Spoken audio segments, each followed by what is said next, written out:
My topic is the beach bum culture of the United States, mostly the upper to middle class, especially the white population, and their relationship to Mexico.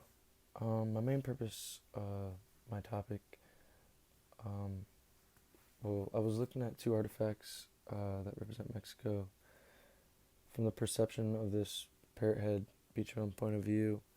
I'm looking at two songs that portray a getaway and release from their American lives and kind of how this group of people views Mexico and Mexico's relationship um, to the United States and their population on a kind of tourist travel getaway scene.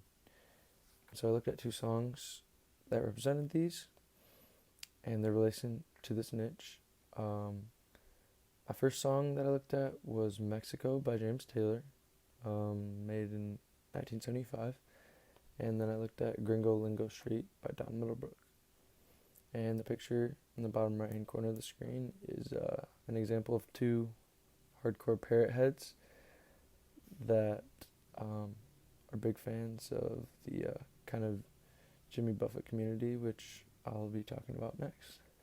So Jimmy Buffett was one of the first, the original, I could say almost founders of like this parrot head group niche, and he represents in his music and how he portrays himself the ideas of relaxation and vacations and getaways from life and beaches, boats, and beer, the three B's.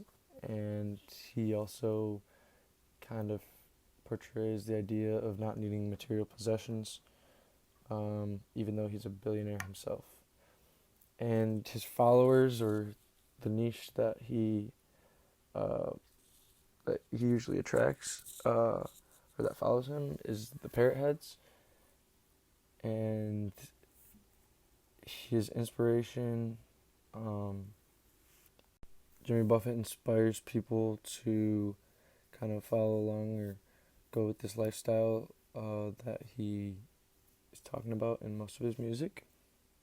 Jimmy Buffett's relation to Mexico is that he talks about Margaritaville along with his song Margaritaville, which has now become a brand.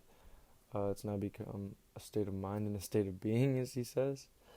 And he also has multiple other songs about Mexico, including covering James Taylor's Mexico.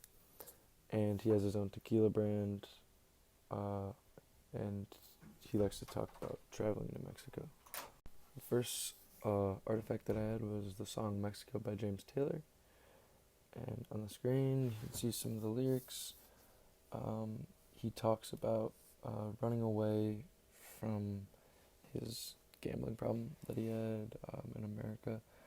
And he talks about wanting to get away and enjoy the hot sun and forget about his time in America. And I just feel like this song is very relatable by some people that like to travel or are very interested in getting away, or this general style of folk rock music. I know this song will be played a lot in vacation spots or in the summer on boats at beaches. And it's the mood and the general tone of the song supports that. A second artifact was Gringo Lingo Street by Don Middlebrook. On the screen I have the first verse and the first chorus, and he talks about flying down to Mexico, and he's trying to just get in the sun and have a good time, get away from America. Everybody in Mexico is trying to sell him things, he talks about, or at least might be exaggerating, but that's what he says. And he really is just trying to spend as much time there as he can, enjoy the weather, have a beer, and enjoy himself. He's not really interested in the material possessions.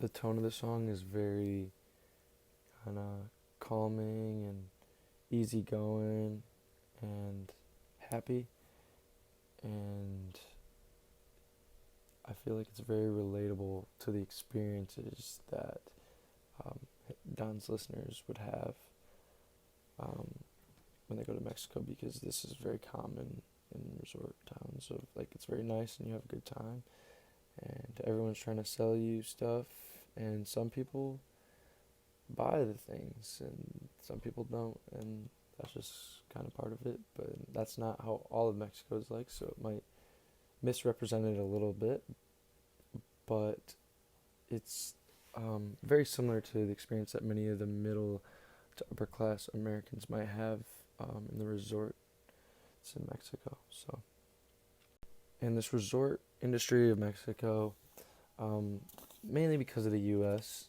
obviously other people from other countries travel there, but the U.S. has caused Mexico to have $1 billion industry, multi-billion-dollar industry, and Mexico accounts for 24% of U.S. weddings. This could be destination weddings or honeymoons, and then 9% of destination weddings per year from the U.S. take place in Mexico.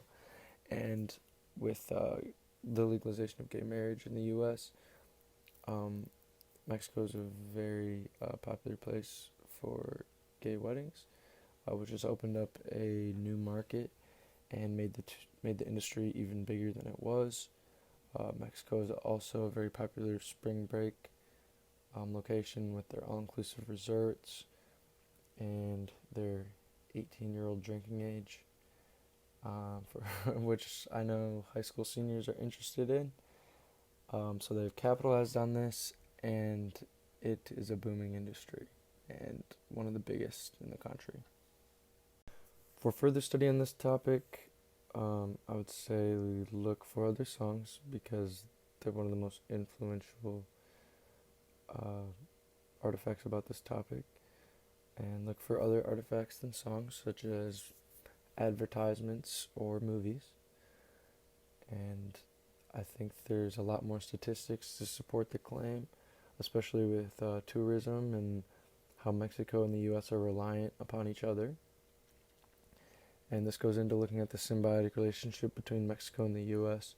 more than just the travel culture. And I think we need to examine more how the U.S. treats Mexico and why, both good and bad. And here's my works cited page.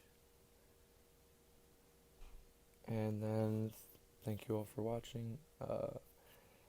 It's 5 o'clock somewhere, as Jimmy Buffett would say. Thank you.